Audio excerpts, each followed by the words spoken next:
Right, guys. Excuse me. Do one more video today, and then I gotta do other stuff. I wanted to do this one because I've been working on it for a long time, and I've had it for quite a while. I had one before, and I sold it. Probably shouldn't have. Kicked myself over that for a while, and then a coworker of mine was selling a couple of models, and I picked this up from him. It's just your standard Zx470 made by TMC. These models are fantastic. They're super highly detailed. They're everything that you want in a model, and they're not that expensive for what you get. So I work for an aggregate company and worked a lot in rock pits. You know, everything we do is drilling, blasting, crushing. I spent a lot of time in quarries, and I wanted to weather up an excavator, make it look like it's been baling shot rock. With that comes a little bit more protection on the bucket as far as wear plates and stuff go. Our 450s at work both have thumbs, so these guys can move big boulders. We saw a lot of them for like people put in their yards and whatever, so they gotta be able to move them without really ruining them too bad. And so I had to build a thumb for this one, but mostly just been working on the weather inside of it. But it's I got the track frames pretty good. Those took a lot of work. There's a lot of layers of different techniques on there. Started out with dry brushing Testor's enamel with gray and then silver, and then moved into, I think they're Dr. Ben's pigments that I've had ever since, I don't know, 3 or 4 years now I've had them. But I've used those for the rust look, and then some of this Vallejo weathering effects. I'm using that for the mud on this. But as you can see, I got it pretty close. I wanted to get a shot inside the cab here, if I can get it. Right there on the ground. I tried and did what I could to, this door is broken, like normal. Anyways, I tried to continue it on the cab. So, let's see here. That finally works for once. Oh, there we go. Try to continue the weathering on into the cab. Not a lot of guys that run an excavator and a quarry are going to knock their boots off too much before they get back in the cab. So I try to just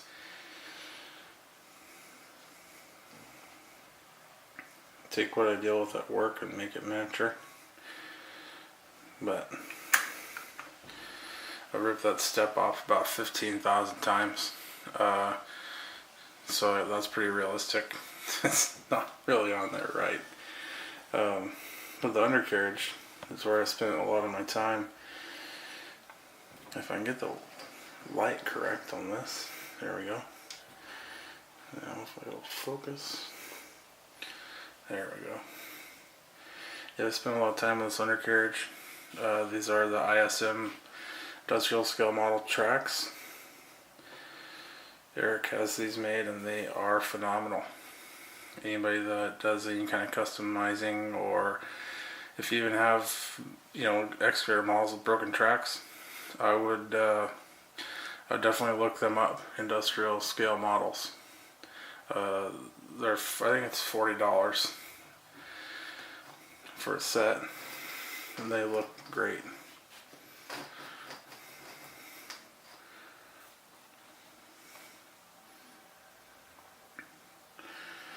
But the rest of the model I tried to do what I could as far as grease stains and dust and everything like that. I didn't want it to look, you know, beat to death, but I wanted it to definitely look like it's been used.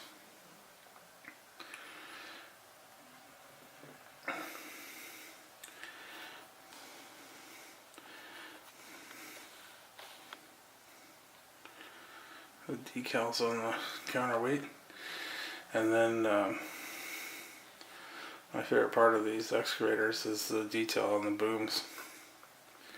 All the hydraulic lines are there, everything, you know. Can't beat that for what they cost. Not a lot of manufacturers are putting that kind of work into their models anymore.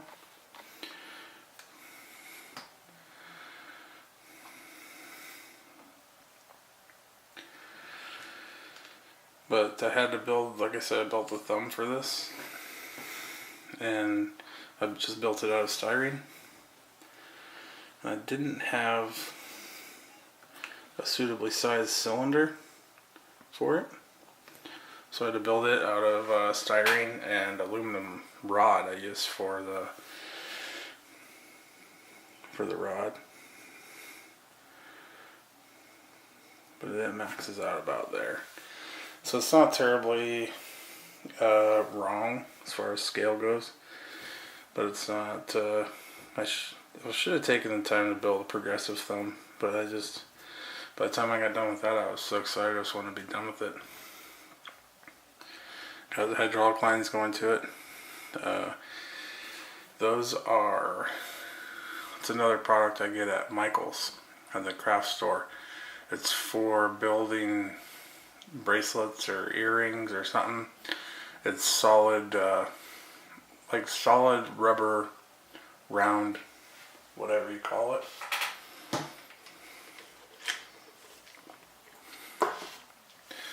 But it works great for hydraulic lines.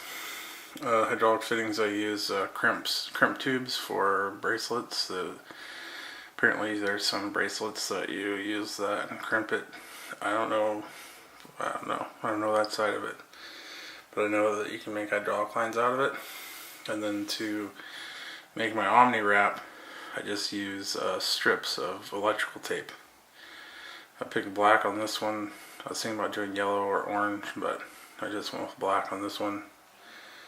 And then my favorite part of these excavators I've been working on is my bucket works.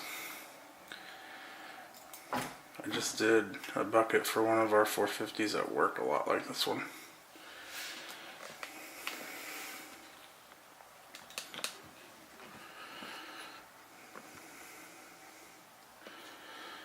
But yeah, it's just sheet styrene cut up, strips put on there. You got try to make it look like it was wearing some heel shrouds and then thick wear plates. But I went in between the teeth, all that stuff on the cutting edge, and then try to make it look like there's some chalky bars and stuff on the sides.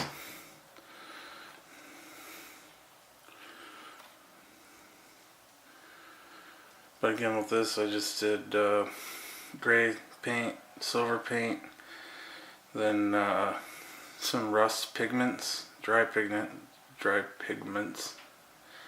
Tongue twister there apparently. And then I went in with my Vallejo thick mud stuff. But yeah, this one's a lot of fun.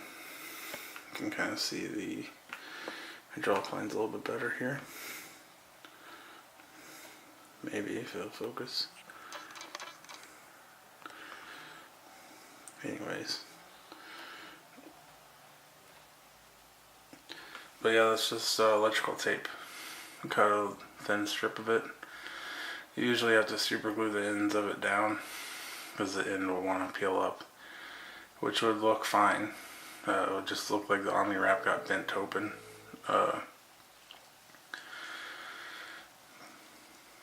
Which does happen.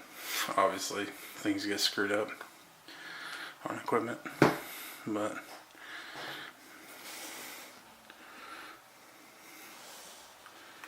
let's see if we can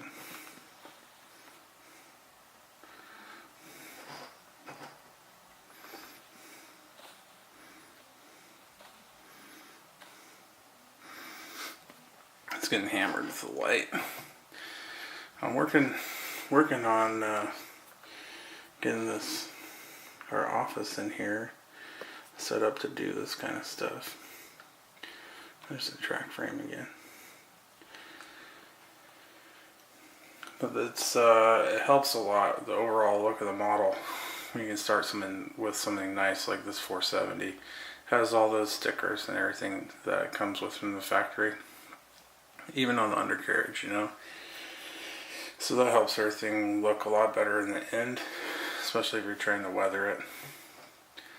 I mean, it even has your directional stickers down right there on the inside of the idlers. So it's this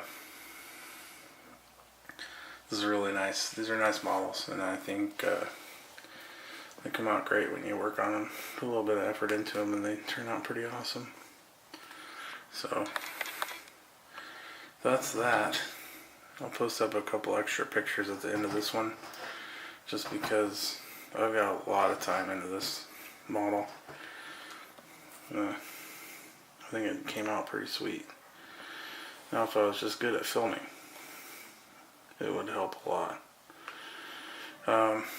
So that's what I used. I think on this one I went with this thick mud from Vallejo,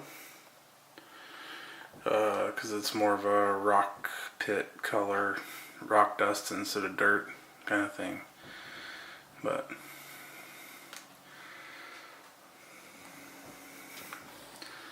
get back on the thumb a little bit here. Oh, the light's gonna mess with it.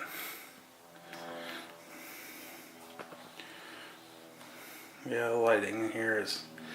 I'm just shooting out here by my window, what I can see. But I built me a little frame for a table, and oh, I guess I could show that too.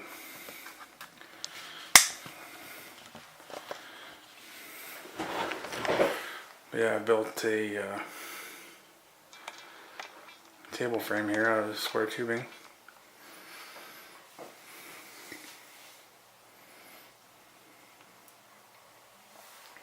I want to get a solid wood slab for a top for it, but I haven't been able to find one yet.